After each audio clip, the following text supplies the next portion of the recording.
ইয়াবনা আদম লা আতাইতনি বিকুরাবিল আরদি খাতায়া সুম্মা লাকিতানি লা তুশরিক বি শাইআ লা আতাইতুকা বিকুরাবিহা মাগফিরা। আদমের ছেলে মেয়ে শোনো, আজকে তোমরা আকাশ জমিন পরিমাণ পাপ নিয়ে উপস্থিত হয়েছ, আমিও তোমাদের পাপ সমপরিমাণ ক্ষমা নিয়ে উপস্থিত হয়েছি। যদি তোমাদের শিরক না থাকে, তোমার যে পরিমাণ পাপ আমার সেই পরিমাণ ক্ষমা, তোমার যে পরিমাণ পাপ আমার সেই পরিমাণ ক্ষমা, তোমার পাপ যত আমার ক্ষমা তত, যদি শিরক না থাকে। বাংলাদেশ এমন একটি দেশ যাতে রাস্তাঘাটে, অফিস আদালতে, কোর্ট কাচারিতে, বাড়িতে, গ্রামে গঞ্জে সব জায়গায় শিরক হয়। বাংলাদেশের মাটিতে শিরক চলে বিপদ সীমার উপর দিয়ে। শিরক মানুষের অতীতের নেকিকে নষ্ট করে দেয়। শিরকের ফলাফল জাহান্নাম।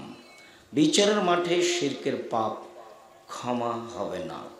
শিরক করলে আল্লাহকে খাটো করা হয়, শিরক করলে আল্লাহকে হেয় তুচ্ছ করা হয়। পাপের জগতে সবচেয়ে বড় পাপ শিরক। পরের অংশে আল্লাহ তাআলা বলেন, তোমরা পিতামাতার সাথে ভালো আচরণ করো। রাসূল সাল্লাল্লাহু আলাইহি সাল্লাম বলেন, 4 শ্রেণীর মানুষ জাহান্নামে যাবে। 1, আকুন, বাপ মাকে মানে না যে।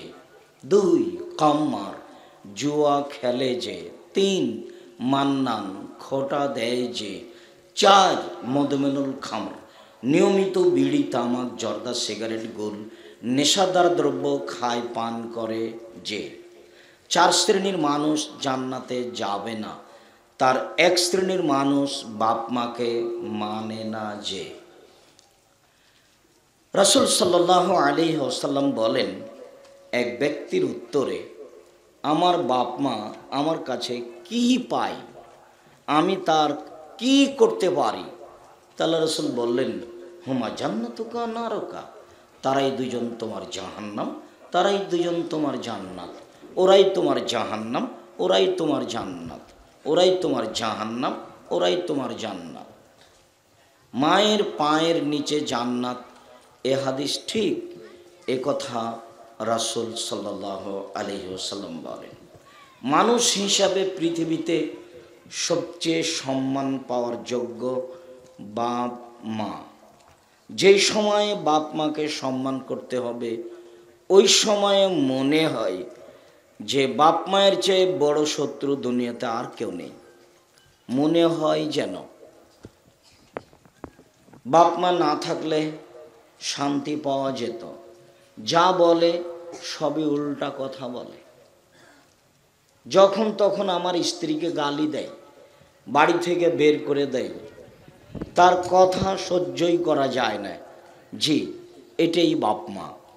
মা একদিন এমন ছিল যার কোলে তুমি ছিলে, একদিন ছিলে তুমি তোমার মায়ের কোলে, এখন তোমার মা তোমার কোলে।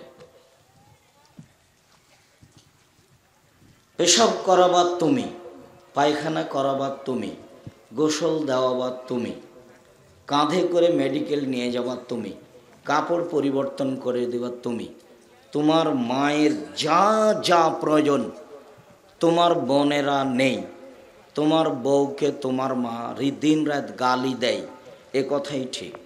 তোমার বউ তোমার মাকে দেখবে না, সাধারণত এ কথাই ঠিক। এই সময়ে মায়ের কোনো কথার প্রতি আপত্তি না করে, ব্যথা বেদনা দুঃখ প্রকাশ না করে তার কথা একচাটিয়া মেনে নিতে হবে, এ কথাই ঠিক। যতই খারাপ লাগুক, সামান্যতম কিছু বলবেন এরকম সুযোগ পৃথিবীতে নেই, কোরআন হাদিস দ্বারা প্রমাণিত নয়। অবাক হতে হয় যে ইবাদতের জগতে সবচেয়ে ভিন্ন ধরনের ব্যতিক্রম ইবাদত হলো সালাত। এত ব্যতিক্রম ইবাদত দুনিয়াতে নেই। হজ ফরজ, এবছর করব না হয় সামনে বছর করব, হলো তো চলে। রোজা ফরজ, আমিও অসুস্থ, পরে করব, হবে। জাকাত ফরজ, দুদিন আগে দিলাম দুদিন পরে দিলাম, চলে। সালাত এমন একটা ইবাদত যা আগেও চলে না, জরুরি প্রয়োজন ছাড়া পরেও চলে না, কোনো সমস্যাই মানে না। এমন কোনো পৃথিবীতে সমস্যা নেই যেই সমস্যা দিয়ে সালাত নামাজকে ঠেকানো যেতে পারে। এরপরেও এই বিশাল কোরআন মাজিদে সালাত কিভাবে আদায় করতে হবে তার বিবরণ দেওয়া নেই, কিন্তু বাপ মায়ের সামনে কিভাবে যেতে হবে, কিভাবে কথা বলতে হবে, বলার ঢং কেমন হবে, হাত পা কেমন থাকবে, সব আল্লাহ বিস্তারিত বিবরণ দিয়ে রেখেছেন। ওখানে যে আপনি যাবেন কিভাবে সেটার বিবরণ দেওয়া আছে, আপনার ওই সময় হাত দুখান কেমন থাকবে সেটা বলা আছে, আপনার কণ্ঠটা কেমন হবে সেটা আল্লাহ উল্লেখ করেছেন। অবাক ব্যাপার। রাসূল সাল্লাল্লাহু আলাইহি সাল্লাম বলে, আল্লাহ তাওক্কান ওয়ালিদাইকা নামারা কান্তাক রাজাবি না আলিকা মালিকা, তোমার বাপ মা যদি চাকরি ছেড়ে দিতে বলে দাও, তোমার বাপ মা যদি বউ তালাক দিতে বলে দাও, তোমার বাপ মা যা বলছে তাই করো, যদি পাপ না হয়, যা বলছে তাই করো। পরামর্শ দেওয়া যায়, আম্মা বউকে তাহলে তালাক দিতেই হবে, আপনি 2 মাস দেখেন আম্মা, চিন্তা ভাবনা করেন, এটুকু বলা যায়। ফলাফল যা বলছে তাই করতে হবে, আমার বিবেচনার সুযোগ নেই। 1 মিনিট, কে বাড়িতে আছে? জি না। কোথায় গেছে? শিকার করতে গেছে। কখন আসবে? সন্ধ্যায়। কেমন আছো? খুব একটা ভালো নেই। আচ্ছা ঠিক আছে, আসলে সালাম দিও, চৌকাট পরিবর্তন করতে বলিও। সন্ধ্যার সময় ইসমাইল আলাইহিস সালাম এসে বুঝলেন আব্বা এসেছিলেন। কি খবর, কেউ এসেছিল? জি, একজন বৃদ্ধ মানুষ। কি বললেন? বললেন বাড়িতে আছে। আমি বললাম নেই। কোথায় গেছে? শিকার করতে গেছে। কখন আসবে? সন্ধ্যায়। কেমন আছো? খুব একটা ভালো নেই। আচ্ছা ঠিক আছে, আসলে সালাম দিও, চৌকাট পরিবর্তন করতে বলিও। ওহ, তোমার উত্তর ঠিক হয়নি, তিনি আমার আব্বা, তিনি তোমাকে তালাক দিতে বলে গেছেন। ইলহাকি ইলা আহালিক, তুমি তোমার বাপের বাড়ি চলে যাও, আমার বিবেচনা করার মতো কোনো সুযোগ নেই। বউ কত বড় সুন্দরী এই বিবেচনার কোনো সুযোগ নেই, বউ কত বড় চাকরি করে এমন বিবেচনা করার কোনো সুযোগ নেই। আপনি মাকে পরামর্শ দিতে পারেন, শরীয়তে পরামর্শ চলে, তিনি যা বলছেন তাই করতে হবে, এ কথা আল্লাহ বলেন, এ কথা নবী বলেন। পৃথিবীতে ব্যতিক্রম সম্মানের সদস্য বাপ মা। 1 মিনিট, কে বাড়িতে আছে? জি না। কোথায় গেছে? শিকার করতে গেছে। কখন আসবে? সন্ধ্যায়। কেমন আছো? আলহামদুলিল্লাহ। আচ্ছা, কি খাও? এ বাক্য কিন্তু আগে ছিল না। কি খাও? গোস্ত আর পানি। আচ্ছা আচ্ছা, যা, বারাকাল্লাহু ফি লাহমিকুমা, আল্লাহ তোমাদের গোস্ত এবং পানিতে বরকত দান করুক। আসলে সালাম দিও, চৌকাট বহাল রাখতে বলিও। কি খবর, কেউ এসেছিল? জি, একজন বৃদ্ধ মানুষ এসেছিলেন। কি বললেন? বললেন বাড়িতে আছেন। আমি বললাম নেই। কোথায় গেছে? শিকার করতে গেছে। কখন আসবে? সন্ধ্যায়। কেমন আছো? আলহামদুলিল্লাহ। কি বললেন? বললেন যে কি খাও? বললাম যে গোস্ত আর পানি। কি বললেন? বললেন যে ঠিক আছে, আল্লাহ তোমাদের গোস্ত এবং পানিতে বরকত দান করুক, আসলে সালাম দিও, চৌকাট বহাল রাখতে বলিও। হ্যাঁ, তিনি আমার আব্বা, তোমাকে স্ত্রী হিসাবে বহাল রাখতে বলে গেছেন। হাদিস বুখারী মুসলিম। আপনার একটা আস্থা থাকতে হবে যে আমার বাপ মার কথা মতো আমি চলি। আর যেটা দিন রাত শোনেন, 3 জন আটকা পড়েছিল গর্তে, তার প্রথম জন ছিল যে আমি আমার বাপ মায়ের মাথার সামনে 1 গ্লাস দুধ নিয়ে দাঁড়িয়েছিলাম, আমার ছেলেমেয়েরা চিৎকার করছিল খাদ্যের অভাবে, তারা চিল্লাতেই থাকলো, আমি দাঁড়িয়ে থাকলাম। দাবিয়া দাদু দাবুম হাত্তা তালাল ফাজর, আমি গিলাস নিয়ে দাঁড়িয়েই থাকলাম, আর আমার ছেলে মেয়ে আমার পায়ের সামনে চিৎকার করতেই থাকলো, সকাল হয়ে গেল। ও চরম ভালোবাসা দেখিয়েছিল বাপ মায়ের সাথে, বিনিময় সে বিপদ থেকে বেঁচে গেছিল। পৃথিবীর যে কোনো বিপদ থেকে বেঁচে যেতে পাবেন, আপনি পারবেন ইনশাআল্লাহ, আল্লাহর দয়ায়, যদি আপনার আচরণ বাপ মায়ের সাথে ভালো থাকে। যে কোনো বড় বিপদ থেকে আপনি বেঁচে যাবেন যদি মানুষের কোনো বড় উপকার থাকে। যে কোনো বিপদ থেকে বেঁচে যাবেন আপনি যদি জেনার মতো পাপ থেকে নিজেকে ঠেকিয়ে দিতে পারেন। প্রমাণে বুখারী মুসলিমের হাদিস। সম্মানিত দিনী ভাই বোন, পরের অংশে আল্লাহ তাআলা বললেন অবিদিল কুরবা, নিকট আত্মীয়র সাথে ভালো আচরণ করো। পৃথিবীতে সবচেয়ে নিকট আত্মীয় ভাই। ভাইয়ের সাথে টিকা বড় কঠিন। বউ একটু উল্টা চলে, একটুকু সহ্য করে না, কথায় কথায় গন্ডগোল বাঁধে। আমাদের গ্রামে দেবীনগরে বাপ মা মারার পরে, মরে যাওয়ার পরে জমি জায়গা সব কিছু ভাগ করতে করতে ঢেঁকিটা কেটে ভাগ করে নিয়েছে। তো ঢেঁকিটা কেটে ভাগ করে নিলে কি হতে পারে? ভাইয়ের সাথে ভালো আচরণ করতে হবে যে কোনো মূল্যে, এ কথাই ঠিক। ভাই সবচেয়ে নিকট আত্মীয়।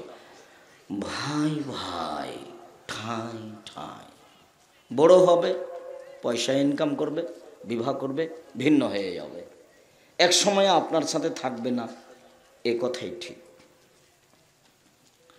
আপনি একদিন তার সাথে থাকতে পারবেন না, থাকা হবে না, এ কথাই ঠিক। এরপরেও আপনার ভালো আচরণের অধিকারী পৃথিবীতে তৃতীয় স্তরে যেটা আছে সেটা হলো ভাই। এক নম্বরে আছে আল্লাহ। আল্লাহর সাথে সদাচরণ মানে শিরক করা হবে না, তাহলে আপনার সদাচরণ কেটে গেছে, ফলাফল জাহান্নাম। দুই নম্বরে সদাচরণের অধিকারী বাপ মা। তিন নম্বরে সদাচরণের অধিকারী ভাই, ভাই বোন। যদি চয় এইটা চাঁপাই নবাবগঞ্জ, সমস্যা নেই, বাপ মরলেই জমি বোনকে ভাইকে ভাগ করে দেয়। রংপুর, দিনাজপুর, লালমনিরহাট, নীলফামারী, কুড়িগ্রাম, পঞ্চগড়, ঠাকুরগাঁ, গাইবান্ধা, জয়পুরহাট, বগুড়া, এসব ডিস্ট্রিক্টে বাপ মরার পরে বোনেরা যদি জমি চায় তাহলে ভাইয়েরা বলে তাড়াতাড়ি বাড়ি থেকে বের হয়ে যা। জমি জায়গার কথা বোনেরা বললে ওদের গায়ে আগুন লেগে যায়। এমনটা চাঁপাইনবাবগঞ্জের নয় বলে ধারণা করা যায়। আমাকে এক লোক বলছে আপনার ইন্টারভিউ নিতে এসেছি। যে অবাক হয়ে গেলাম, ব্যাপারটা কি, কি বলতে চান আপনি? আমার ইন্টারভিউ মানে মানে আপনার বাপ মা মারা গেছে, জমি জায়গা ভাগ করেছেন কি, এটাই আপনার পরীক্ষা? তা আমি বললাম আমার বাপকে কবর দেওয়ার পরে আগে এসে আমরা জমি ভাগ করেছি, তারপরে খাওয়া দাওয়া করেছি। যদিও আমি একটু টুকটাক জমি চিনতাম, আমার ছোট ভাই চিনত না, আজও চিনে না, যায়নি কোনো দিন। ও বরিশাল মডেল সরকারি মডেল কলেজের শিক্ষক, বরিশাল জামিয়া সালাফিয়া দেখাশোনা করে। আমরা জমি জায়গা চাষ করি না, জমি জায়গাতে যায়ও না, আমার মা পছন্দ করতেন না, ওগুলো নিয়ে আমরা হিসাবও করি না। আমার বোনের স্বামীরাই চাষ করে, কি হয় না হয় তারাই জানে, আমরা কোনো খোঁজ খবর এ ব্যাপারে রাখি না। তবে আমার বাপকে কবর দিয়ে এসে কে কতটুকু পাবে এটা আমি বসে ভাগ করে দিয়েছিলাম। সম্মানিত দিনী ভাই বোন, সবচেয়ে নিকট আত্মীয় ভাই। আপনার বড় ভাইয়ের কারণে গন্ডগোল হয়েছে, এ কথাই ঠিক। আপনাকে আপনার বড় ভাইয়ের হাত ধরে ক্ষমা নিতে হবে, এ কথাই ঠিক। এই ছেলে, তোমার মায়ের কারণে তোমার চাচির সাথে ঝগড়া হয়েছে, এ কথাই ঠিক। তোমার মাই বড়, তোমার চাচির সাথে ঝগড়া হয়েছে, তো তোমার মাই ছোট, তোমার চাচি বড়, তোমার মায়ের কারণেই ঝগড়া হয়েছে বা তোমার চাচির কারণেই ঝগড়া হয়েছে, তোমার মাকে তোমার চাচির হাত ধরে ক্ষমা নিতে হবে, এ কথাই ঠিক। ছোট যাও বড় জায়ের হাত ধরে ক্ষমা নিবে, এ কথাই ঠিক। 24 ঘন্টার মধ্যে আগামীকাল সন্ধ্যা হতে হতে ভাই ভাই কথা বলা চালু করতে হবে, যায় যায় কথা বলা চালু করতে হবে। বক্তব্যের সাথে মুনাফিকি করে কোনো লাভ নেই। সময় শেষ। একদিন দেখেছিলাম 40 বয়স, আজকে দেখছি 60, তারপরে দেখবেন নেই। তার নাম জীবন। যেহেতু ফেরাউন চলে গেছে, অনেক দিন হলেও, অনেক দিন পরে হলেও, কাজে আমি চিরদিন থাকবো এই হিসেব ঠিক নয়। চলে যেতে হবে এ কথাই ঠিক। দাঙ্গাবাজি করে, ক্ষমতা দেখিয়ে, মানুষকে জেল হাজতে দিয়ে, দলীয় দাপটে 1 মিনিট বেঁচে থাকার চেষ্টা করবেন না। 1 মিনিট অর্থ দেখিয়ে, ক্ষমতা দেখিয়ে, দলীয় দাপট দেখিয়ে 1 মিনিট বেঁচে থাকার চেষ্টা করবেন না। যার নাম জুলুম। বিচার পরে হবে।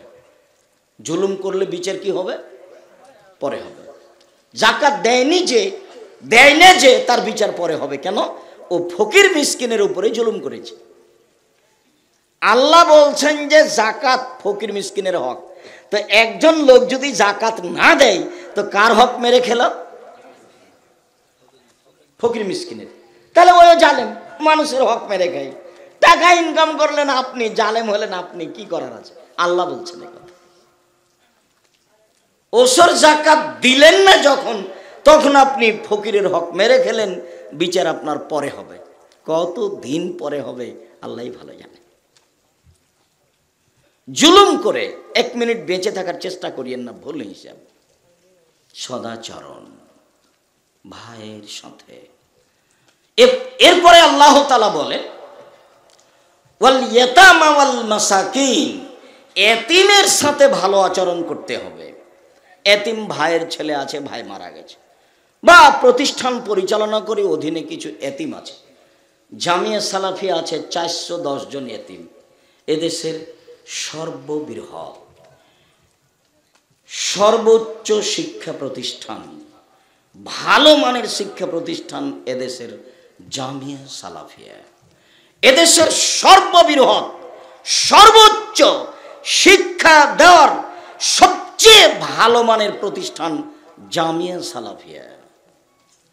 শিরক মুক্ত প্রতিষ্ঠান জামিয়া সালাফিয়া, বিদআত মুক্ত প্রতিষ্ঠান জামিয়া সালাফিয়া, দল মুক্ত প্রতিষ্ঠান জামিয়া সালাফিয়া, সংগঠন মুক্ত প্রতিষ্ঠান জামিয়া সালাফিয়া, হিংসা মুক্ত প্রতিষ্ঠান জামিয়া সালাফিয়া, সর্বোচ্চ প্রতিষ্ঠান জামিয়া সালাফিয়া। এই জামিয়া সালাফিয়া প্রায় 5000 ছেলে মেয়ে আছে। 550 জন অসহায় ছেলে মেয়ে আছে। 410 জন এতিম আছে।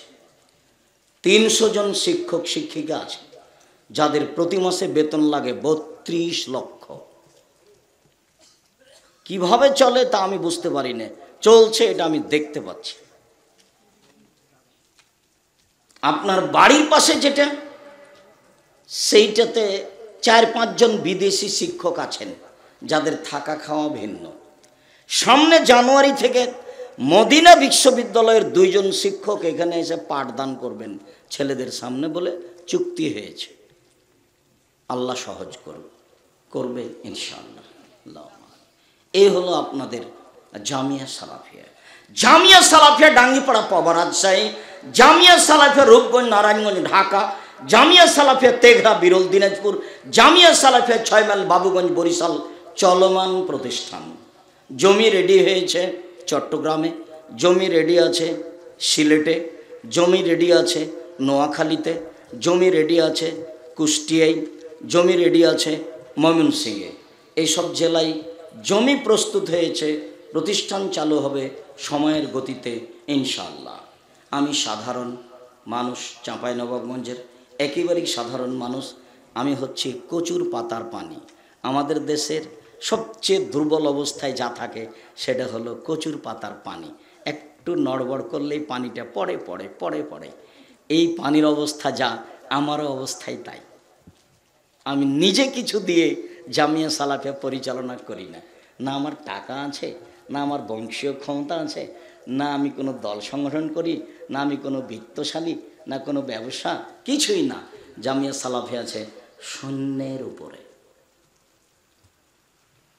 এটাই সেই প্রতিষ্ঠান যাতে ঢোকার সময়তে রিসিপশন আছে, গার্ড আছে, এমনি ঢোকা যায় না, নাম ঠিকানা দিয়ে ঢোকা যায়। তার নাম জামিয়া সালাফিয়া। সম্মানিত দিনী ভাই বোন, বলছিলাম এতিম লালন পালন করেন। আবু সাঈদ খুদরি রাদিয়াল্লাহু তাআলা আনহু বলেন, রাসূল সাল্লাল্লাহু আলাইহি সাল্লাম বলেছেন, কাফিরুল ইয়াতিম ওয়ানা ফিল জান্নাহ ইয়াউমাল কিয়ামা হাকাজা ওয়াসারা বিসাবাব ওয়াল ওয়াসতা ওয়া ফাররাকা বাইনাহুমা। তিনি বললেন, পৃথিবীর মানুষ শুনে রেখো, যে ব্যক্তি এতিমের লালন পালন করবে সে ব্যক্তি এবং আমি জান্নাতে এইভাবে থাকব। দেখানোর সময় তিনি এই তর্জনী আর মধ্যমা আঙ্গুল দুটি ইশারা করলেন, তবে দুইটার মাঝে একটু ফাঁকা রাখলেন। ওই ব্যক্তি আর আমি একসাথে জান্নাতে এভাবে থাকবো। অবশ্যই এরকম একটা কথা তিনি এভাবেও বলেছেন, মানে আলা জারিয়াতাই নেই, কেউ যদি দুইটা মেয়ের লালন পালন করে, বিবাহ শাদী দিয়ে দেয়, পড়াশোনা শিখিয়ে দেয়, তারপর বিবাহ শাদী দিয়ে দেয়, তাহলে আমি আর সেই দুই মেয়ের লালন পালনকারী ব্যক্তি বাপ জান্নাতে এইভাবে থাকবো। তখনও তিনি আঙ্গুল দুটি দেখিয়েছেন, তবে তখন আঙ্গুল দুটি জমা করে দিয়েছে। মানে মেয়ের লালন পালন এতিমের লালন পালনের চেয়েও বেশি দামি। মেয়ে জন্ম নিলে মন খারাপ, ছেলে জন্ম নিলে খুব ভালো লাগে। কেন? কয়দিন পর ওর বেটা যখন বাইরে বের করে দেবে পিটিয়ে বাড়ি থেকে, সেই জন্য। আর কয়দিন পরে যখন বেটা বাইরে বের করে দিবে তখন বেটির বাড়ি গিয়ে আশ্রয় নেবে। সম্মানিত দিনী ভাই বোন, 10টা ছেলেকে মাস্টার ডিগ্রি পাস করালেও ছেলের কারণে আপনি জান্নাতে যাবেন এ কথা আল্লাহ রাসূল বলেননি। তবে আল্লাহ রাসূল বলেছেন, মানুষ মারা গেলে 3 ধরনের নেকি তার চালু থাকে। তার একটা হলো ছেলে নয়, ছেলে মেয়ে। তখন তিনি ছেলে বলেননি, বলেছেন ওয়ালাদুন, ওয়ালাদুন সলে, ভালো ছেলে ভালো মেয়ে যে বাপ মায়ের জন্য দোয়া করে। ওখানে ছেলে খাস নেই। তো ছেলেকে পড়াশোনা করাবো কেন? জন্ম দিয়েছেন এই জন্য, ওটা তো ভিন্ন ব্যাপার। আল্লাহ রাসূল বলছেন, মান ওয়ালাদাহু আলাদুন ফালিহিসান ইসমুহু আদাবাহু, কারো যদি ছেলে মেয়ে জন্ম নেয় তাহলে তার সুন্দর নাম রাখতে হবে, তাকে বিদ্যা শিক্ষা দিতে হবে, শিষ্টাচার শিক্ষা দিতে হবে। সম্মানিত দিনী ভাই বোন, বলছিলাম এতিম একজন এসে বলছে, শাকাইলা রাসূলুল্লাহ সাল্লাল্লাহু আলাইহি ওয়াসাল্লাম কাসওয়াতা কালবিহি, তার অন্তর খুব শক্ত। আল্লাহর নবী, আমার অন্তরটা এত শক্ত, মানুষ কেউ কিছু চাইলে আমি দিতে পারি না। যেমন দেখেন আপনার স্বভাবটা, আপনার নিজের স্বভাবের কথা আমি বলছি। আপনি বাড়ি থেকে বের হন, যখনই ফকির সামনে আসে তখন আপনি খালি বলেন মাফ করো, মাফ করো। ও কি অন্যায় করলো, খালি দিন রাত মাফ করে কথা বলছেন কেন? আবার আপনার স্বভাব আপনি নিজেই জানেন। দুপুরের সময়তে বাড়িতে ঢুকছেন আর দেখছেন যে একবার দরজাটা ঘেরে একটা মহিলা বসে আছে, ভিক্ষিকা। তা আপনি বলছেন সরো সরো, ঝামেলা তাড়াহুড়ার সময় রাস্তা ঘেরে বসে আছে। এটা হলো আপনার চরিত্র, এইটা আপনার অবস্থা। অথচ আল্লাহ বলছেন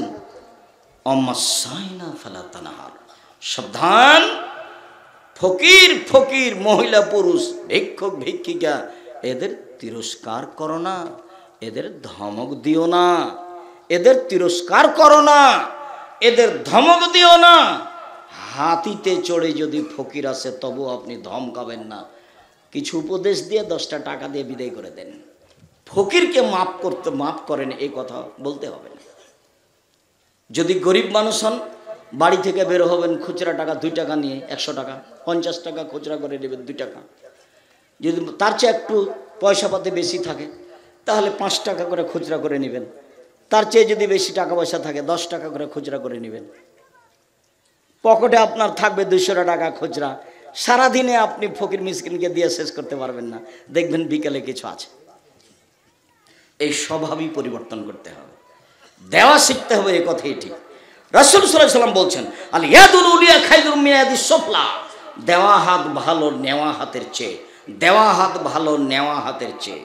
ইবাদতের জগতে সবচেয়ে দামি, শক্তিশালী, পাওয়ারফুল ইবাদত হলো দান। এত শক্তিশালী ইবাদত পৃথিবীতে নেই। সালাত নামাজ ব্যতিক্রম ইবাদত, এ কথাই ঠিক। সালাত আদায় আপনি করলেন, আপনার মা মারা গেছে, সালাত দিয়ে আপনি আপনার মায়ের কোনো উপকার করতে পারবেন না। ইবাদতের জগতে সবচেয়ে দামি ইবাদত সিয়াম, রোজা, এ কথাই ঠিক। সিয়াম পালন করে আপনার মা মারা গেছে, আপনি তার কোনো উপকার করতে পারবেন না। সারা দুনিয়ার মাঝাবি মানুষেরা, অন্তত ভারত বাংলাদেশ পাকিস্তানের মাঝাবি মানুষেরা বাপ মায়ের নামে হিফজখানা থেকে ছেলে ডেকে নিয়ে এসে কোরআন মাজিদ পড়িয়ে ওর বাপের কবরে বক্সিয়ে দিল। সারাদিন যদি কোরআন মাজিদ পড়ে পড়ে তার বাপের কবরে বক্সাই, 1 পয়সা উপকার হবে না। হিফজখানার ছেলেরাকে নিয়ে এসে কোরআন মাজিদ পড়ে বাপের কবরে বক্সানো যেমন,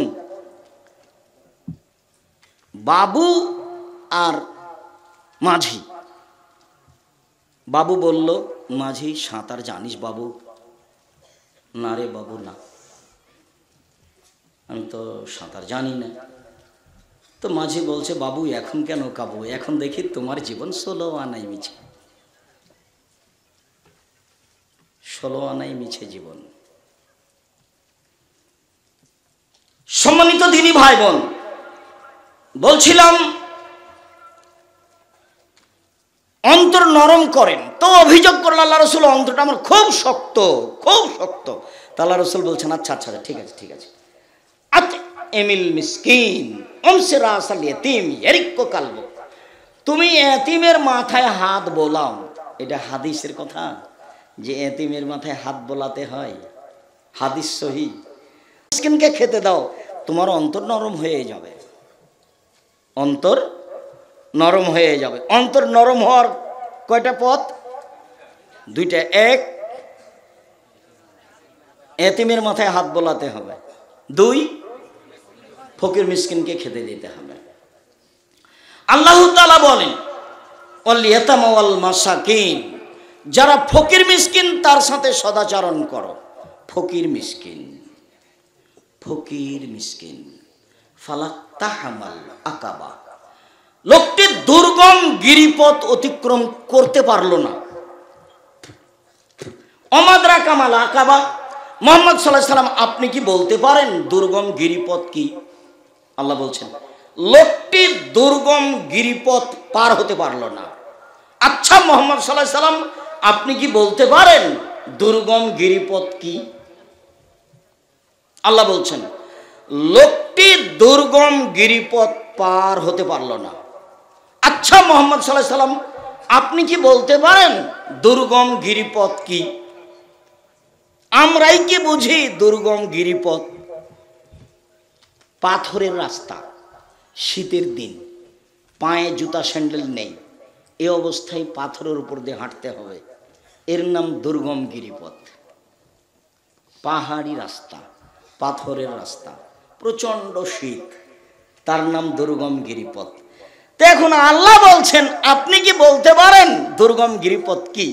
তো আল্লাহ আর বললেন না যে পাহাড়ের এই পাথরওয়ালা পথ শীতের দিনে, এটা বললেন না। আল্লাহ বলছেন ফাক্কু রাকাবা আও তাআমুন ফি ইয়াউমিন যী মাসগাবা ইয়াতীমান যা মাকরাবা ওয়া মিসকিনান যা মাতরাবা। দুর্গম গিরিপথ হলো দাস দাসীকে মুক্ত করা, যা বাংলাদেশে নেই। দুর্গম গিরিপথ হলো ক্ষুধার্ত এতিমকে খেতে দেওয়া। দুর্গম গিরিপথ হলো ধুলোই মলিন মিসকিনকে খেতে দেওয়া। ফকির মিসকিন রাস্তাঘাটে পড়ে আছে যারা, এদেরকে খেতে দিল যে, দুর্গম গিরিপথ পার হলো সে জান্নাতে চলে গেছে। ফকির মিসকিন। আবু হুরায়রা রাদিয়াল্লাহু তাআলা আনহু বলেন, আল্লাহ রাসূল বললেন,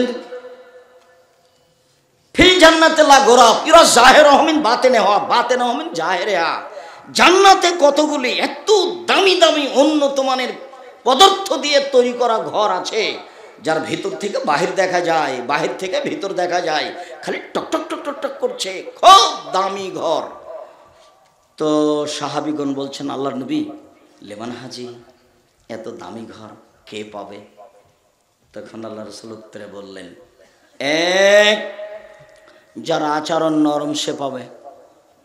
2, আতআমাত মাঝে ফকির মিসকিনকে খেতে দেয় সে পাবে।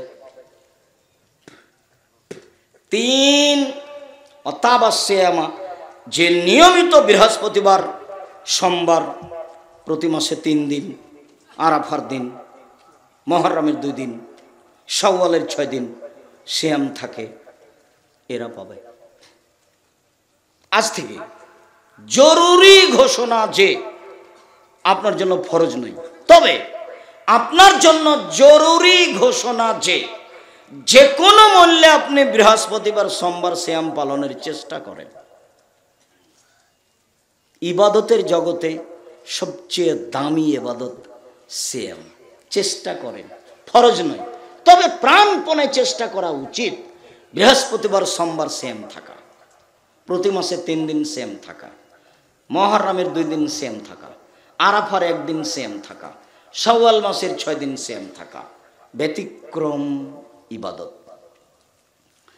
বলছিলাম আর কে জান্নাতে, এত দামি জান্নাতে যাবে?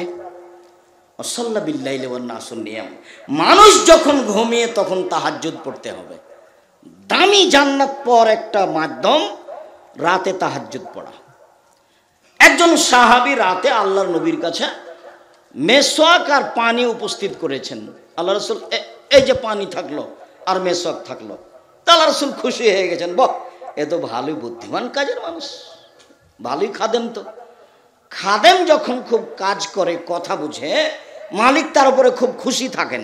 যেমন দেখেন, একজনের 2 জন কর্মচারী, আহমদ জি উপস্থিত, এটা করো তো, আহমদ জি উপস্থিত, এটা করো তো। বাহ তুই তো খুব হালকা ছেলে দেখছি রে। মোহাম্মদ নেই, মোহাম্মদ নেই, মোহাম্মদ নেই। অনেকক্ষণ পরে আসসালামু আলাইকুম। তোর হবে না রে, তুই যা, তোকে দিয়ে কাজ হবে না। তার মানে অধীনস্থ কর্মচারীকে খুব প্রস্তুত থাকতে হয়, থাকা উচিত, থাকতেই হবে, এটাই নীতি। তো মেসওয়াক আর পানি উপস্থিত, তখন আল্লাহ রাসূল খুশি হয়ে বলছেন, সালমা শেতা, তোমার যা ইচ্ছা তাই চাও। আল্লাহ রাসূল গায়েবের খবর জানেন না যে ও কি চাইবে, তো তোমার যেটা ইচ্ছে সেটাই চাও। তখন সাহাবী বলছেন, আসআলুকা মুরাফাতাকা ফিল জান্নাহ, আপনার সাথে জান্নাতে থাকতে চাই। তখন আল্লাহ রাসূল বলছেন, আওয়া গায়রা দালেক, না না না না না, এটা নয়, এটা নয়, এটা নয়, অন্য কিছু চাও, অন্য কিছু চাও।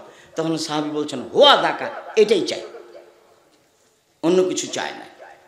আমি আর আপনি হলে তো বলতাম যে ঢাকা শহরে একটা জমির ব্যবস্থা করে দেন, যার যেটা প্রয়োজন, সুন্দর একটা প্রয়োজন পেশ করতাম। তো যাই হোক, সাহাবী বললেন, আপনার সাথে জান্নাতে থাকতে চাই। তখন আল্লাহ রাসূল বললেন, ওহো আওয়া গায়রা দালেক, এটা নয়, অন্য একটা চাও। তখন সাহাবী বলছেন, হোয়া দাকা, ওইটাই চাই, ওইটাই। তখন আল্লাহ রাসূল বললেন না, আচ্ছা ঠিক আছে দেখবো, এ কথা বললেন না, বললেন আইন্নি বিকাসরাতিস সুজুদ, তাহলে তুমি আমাকে রাতে তাহাজ্জুদ পড়ে সহযোগিতা করো। রাতে তাহাজ্জুদ না পড়লে, নফল সালাত আদায় না করলে আমার সাথে থাকা যাবে না। মাসাকিন, রাসূল সাল্লাল্লাহু আলাইহি সাল্লাম বলেন, পৃথিবীর মানুষ শুনে রেখো, ওয়াসাই আলাল মাসাকিন, যারা মিসকিনের ব্যাপারে খাদ্য পানি দিতে, কাপড় চোপড় দিতে চেষ্টা করে, ওরা কাল মুজাহিদ ফি সাবিলিল্লাহ, ওয়াসাইম লা ইফতির ওয়াল কায়েম লা ইয়াফতির, আল্লাহর পথে জিহাদ করে যত নেকি পায়, ফকির মিসকিনকে খেতে দিলে তত নেকি পায়। নিয়মিত তাহাজ্জুদ পড়ে যত নেকি হয়, ফকির মিসকিনকে খেতে দিলে তত নেকি হয়। নিয়মিত নফল সিয়াম আদায় করলে যত নেকি হয়, ফকির মিসকিনকে খেতে দিলে তত নেকি হয়। ফকির মিসকিনের হকই ভিন্ন, যা আল্লাহ বলেছেন, যা আল্লাহর নবী বলেছেন। আব্দুল্লাহ ইবনে উমর বলেন, একদা আল্লাহ রাসূলকে জিজ্ঞাসা করা হলো, আইউল ইসলামে খায়রুন, আল্লাহ নবী বলেন তো মুসলমান হওয়ার পরে মানুষের জীবনে সবচেয়ে ভালো কাজ কি? সবচেয়ে ভালো কাজ কি বলেন তো আল্লাহ রাসূল? তখন আল্লাহ রাসূল বলছেন,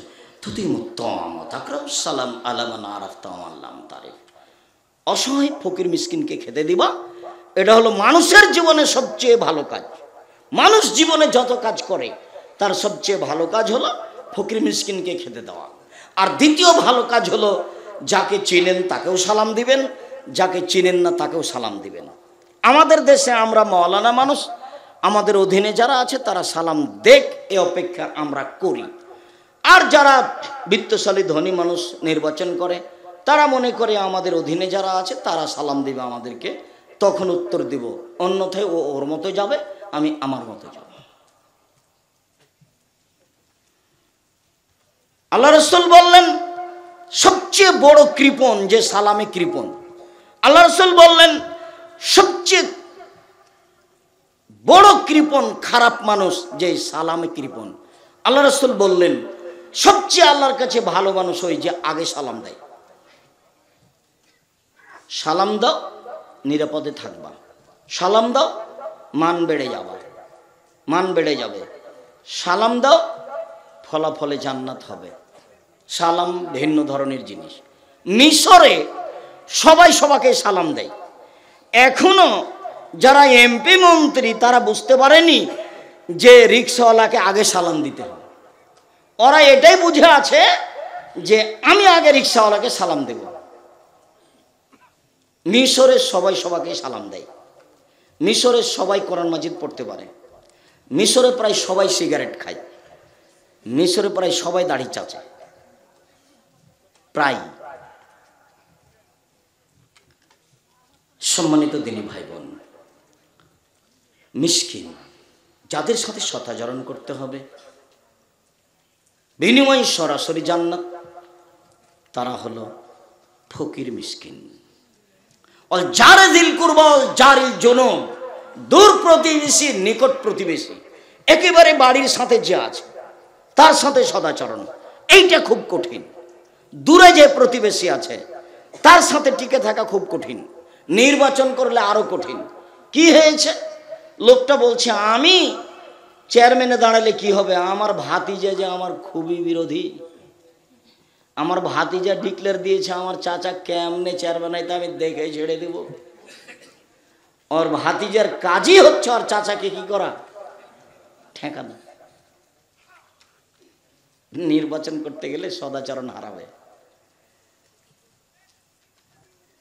নির্বাচনে সদাচরণ হারাই, দল সংগঠনে সদাচরণ হারাই, দুইজন মিলে পাশাপাশি দোকান করলে হিংসা বাড়ে, সদাচরণ হারাই, জমি জায়গা পাশাপাশি চাষ করলে সদাচরণ হারাই।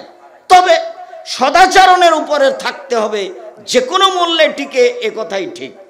আবু দারদা রাদিয়াল্লাহু তাআলা আনহু বলেন রাসূল সাল্লাল্লাহু আলাইহি সাল্লাম বলেছেন ইন আসকালা শাইইন ইদাউ ফি মিজানিল মুমিনিল কিয়ামত খুলুকুন হাসান। বিচার মাঠে মুমিন পুরুষ নারীর নেকির পাল্লায় সবচেয়ে যেটা ভারী নেকি হবে সেটা হলো সদাচরণ। দান যতই শক্তিশালী ইবাদত হোক না কেন, দানের নেকি যত ভারী, সদাচরণের নেকি তার চেয়ে লক্ষ গুণ বেশি ভারী। সালাত ছাড়া পৃথিবীতে ইহকালে পরকালে বাঁচার কোনো পথই নেই, এ কথাই ঠিক। এরপরে সালাতের নেকি যত ভারী, সদাচরণের নেকি তার চেয়ে হাজারো গুণ বেশি ভারী। ইবাদতের জগতে সবচেয়ে দামি ইবাদত সিয়াম, এ কথাই ঠিক। এরপরেও সিয়ামের নেকি যত ভারী, সদাচরণের নেকি তার চেয়ে অনেক অনেক অনেক বেশি ভারী। কি দিয়ে বুঝাই আপনাকে আমি সদাচরণের নেকি কত ভারী? সদাচরণের অধিকারী আমি কি না তা প্রতিবেশীকে দিয়ে বোঝা যাবে। রাসূল সাল্লাল্লাহু আলাইহি সাল্লাম বলেন মান কানা ইউমিনু বিল্লাহি ওয়াল ইয়াউমিল আখির, যে আল্লাহকে বিশ্বাস করে পরকালকে বিশ্বাস করে, ফলা ইউদি জারাহু, সে যেন তার প্রতিবেশীকে কষ্ট না দেয়। আবু হুরায়রা রাদিয়াল্লাহু তাআলা আনহু বলেন রাসূল সাল্লাল্লাহু আলাইহি ওয়াসাল্লাম বলেছেন লা ইয়াদখুলুল জান্নাহ মান লা ইয়ামান জারহু বাওয়াইকাহু, যে প্রতিবেশীকে কষ্ট দেয় সে জান্নাতে যাবে না।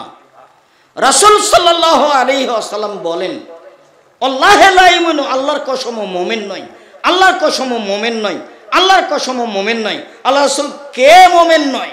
তা আল্লাহ রাসূল বললেন যে প্রতিবেশীকে কষ্ট দেয় সে মুমিন নয়। একটা লোক এসে বলছে আল্লাহ রাসূল আমি যে ভালো মানুষ কিভাবে আমি বুঝবো? তা আল্লাহ রাসূল বললেন এই যা সামিতা বিন জিরানে কান্ত আহসানতা ফাকাত আহসানতা, যখন তোমার প্রতিবেশী বলবে তুমি ভালো তখন তুমি ভালো। ওই যা সামিতা মিনহু আসাতা ফাকাত আসাত, আর যখন প্রতিবেশী থেকে শুনবে তুমি খারাপ তখন তুমি খারাপ। প্রতিবেশী যদি বলে ভালো তাহলে তুমি ভালো, প্রতিবেশী যদি বলে তুমি খারাপ তাহলে তুমি খারাপ। রাসূল সাল্লাল্লাহু আলাইহি ওয়াসাল্লাম বলেন, আবুল খাসমানি ইয়াউমুল কিয়ামাত জারান, বিচার মাঠে সর্বপ্রথম বিচার হবে দুই প্রতিবেশীর। সম্মানিত দিনী ভাই বোন, আলোচনা সংক্ষিপ্ত করে শেষের দিকে চলে আসলাম। আবু হুরায়রা রাদিয়াল্লাহু তাআলা আনহু বলেন, রাসূল সাল্লাল্লাহু আলাইহি ওয়াসাল্লাম বলেছেন, আর রাহমু শাওনাতুন মিনার রহমানে, সদাচরণ, প্রতিবেশীর সাথে ভালো আচরণ রহমান থেকে নির্গত হয়েছে, সদাচরণ রহমান থেকে বের হয়ে এসেছে। রহমান বলেন, মান ওয়াসালাকে ওয়াসালতুহু, মান কাতাকে কাতাতু, এই সদাচরণ, তোকে যে নিবে আমি তাকে নিব, আমি তার সাথে আছি। অমান কাতাকে কাতাতু, সদাচরণ, তোকে যে ছেড়ে দিয়েছে আমি তাকে ছেড়ে দিয়েছি, আমি তার সাথে নেই। তো আব্দুর রাজ্জাক সাহেব, যার সাথে সদাচরণ থাকে না, ওর সাথে আল্লাহ থাকেন না, তো বেঁচে আছে কিভাবে? হিন্দু যেভাবে আছে, ইহুদি খ্রিস্টান আছে, ওদের কোনো নেকি নেই, ওদের দাড়ি পাল্লা হবে না। হিন্দুদের দাড়ি পাল্লা হবে না, ইহুদির হবে না, খ্রিস্টানের হবে না, শিয়াদের হবে না, কাদিয়ানের হবে না। কাদের হবে দাড়ি পাল্লা পাপ নাকি? যারা মুসলমান, যারা খাঁটি ভাবে আল্লাহ আল্লাহ রসুলকে প্রাধান্য দেয় তাদের হবে। যারা শিয়ারা বলল যে জিবরাইল ওহী নিয়ে আসতে ভুল করেছে, আসতে হতো আলীর কাছে, এসেছে মুহাম্মদ সাল্লাল্লাহু আলাইহি ওয়াসাল্লামের কাছে, তাহলে কি আর ঈমানটিকে? সদাচরণ। আনাস রাদিয়াল্লাহু তাআলা আনহু বলেন, আয়েশা রাদিয়াল্লাহু তাআলা আনহা বলেন, আর রাহমু মুআল্লাকাতুন বিল আরশে, সদাচরণ আল্লাহর আরশ ধরে ঝুলন্ত অবস্থায় আছে। সদাচরণ আল্লাহর আরশ ধরে ঝুলন্ত অবস্থায় আছে। আবার বলছে, মান ওয়াসালানি ওয়াসালাহুল্লাহ, আমাকে যে নিবে আল্লাহ তাকে নিবে। ওমান কাতানি কাতাহুল্লাহ, আমাকে যে ছেড়ে দিবে আল্লাহ তাকে ছেড়ে দিবে। সদাচরণ আছে যার, আল্লাহ আছে তার। সদাচরণ নেই যার, আল্লাহ নেই তার। হাদিস বুখারী মুসলিম। কিভাবে বাঁচে ও? অমুসলিম যেভাবে বাঁচে, বাঁচাতে কোনো সমস্যা হবে না। আনাস রাদিয়াল্লাহু তাআলা আনহু বলেন, রাসূল সাল্লাল্লাহু আলাইহি সাল্লাম বলেছেন, মান আহাব্বা আন ইউবসাতা ফি রিজকিহি ওয়া ইউনসা ফি আসারিহি ফালাসাল রাহমাহু, কেউ যদি চায় যে আমি ধনী হয়ে যাই, আল্লাহ আমার টাকা পয়সা বেশি করুক, কেউ যদি চায় আমি অনেক দিন বাঁচতে চাই, আমার জীবনটা হায়াতটা লম্বা হয়ে যাক, ফালাসাল রাহমাহু, সে সদাচরণ করে। টাকা বেশি হবে কি করলে? সদাচরণ করলে। বয়স বেশি হবে কি করলে? সদাচরণ করলে। প্রতিবেশীর সাথে ভালো আচরণ করতে হবে, তাহলেই ভালো হবে। সম্মানিত দিনী ভাই বোন, এখানে একটা জরুরি কথা। রাসূল সাল্লাল্লাহু আলাইহি সাল্লাম বললেন, ওয়া ইহরামুর রিজকে, ওয়া ইহরামুর রিজক বিযামবে, পাপ করলে রুজি কমিয়ে দেওয়া হয়। আল্লাহ রাসূল বলছেন, ওয়া ইয়াকে অল মাসিয়াতা ফাইন্না বিল মাসিয়াতা হাল্লা সাকাতুল্লাহ, পাপ থেকে বেঁচে থাকবেন। পাপ যদি চালু হয় ব্যবসা মার খেতে পারে, পাপ চালু হলে চাকরি হারিয়ে যেতে পারে, পাপ চালু হলে আর্থিক সমস্যা নেমে আসতে পারে। যা রাসূল সাল্লাল্লাহু আলাইহি সাল্লাম বলছেন, পাপ থেকে না বাঁচলে সব সমস্যা নেমে আসবে, টাকা পয়সার সংকট দেখা দিবে। প্রতিবেশীর সাথে সদাচরণ করলে সব কিছু বেশি হয়ে যাবে। আবু হুরায়রা রাদিয়াল্লাহু তাআলা আনহু বলেন, রাসূল সাল্লাল্লাহু আলাইহি সাল্লামকে বলা হলো, ইন্না ফুলানাতান তুকসর মিন ইদকর মিন কাসরাতি সালাতিহা সিয়ামিহা ওয়া সাদাকাতিহা গায়রান্নাহা তুজি জিরানাহা বিলিসানিহা। আল্লাহর নবী, অমুক মহিলা বেশি বেশি সালাত আদায় করে, বেশি বেশি দান খায়রাত করে, তবে প্রতিবেশীকে কষ্ট দেয়। আল্লাহ রাসূল বললেন, হে ফিন্নার, ও জাহান্নামে যাবে।